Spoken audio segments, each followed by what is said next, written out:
नमस्ते साथियों, 8 ग्रेड की अभ्यास पुस्तिकाओं में जो बातें समाहित है, सबसे पहले हम इन पर ध्यान देते हैं। फिर इसके बाद जानेंगे कि 8 ग्रेड अभ्यास पुस्तिकाओं पर इतना फोकस क्यों किया जाता है।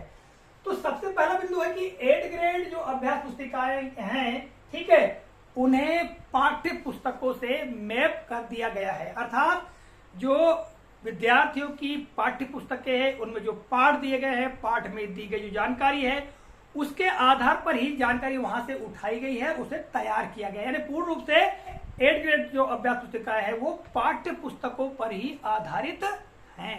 ठीक है, अगला बिंदु क्या है, इनमें ऐसे प्रश्नों को समाहित किया गया है जिनमें हायर ऑर्डर थिंकिंग अर्थात उच्च कोटि के चिंतन कौशल की क्षमता और तार्किक चिंतन कौशल, और तीसरा बिंदु हम देखें तो सृजनात्मक कौशल का विकास होता है। पाठ्य पुस्तकों में जो जानकारी दी गई है, उस जानकारी के आधार पर ऐसे प्रश्न बनाए गए हैं जिनको हल करके विद्यार्थी में इन बातों का विकास होता है। ठीक है, आगे कहा गया है कि इसे पढ़ाकर विद्यार्थियों को 21वीं सदी के कौशलों हेतु तैयार किया जा सकता है।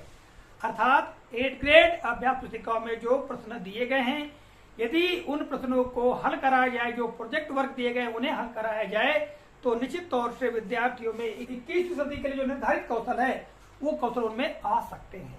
ठीक है, इसी कारण से 8 ग्रेड अभ्यास पुस्तिकाओं पर बहुत अधिक फोकस किया जा रहा है।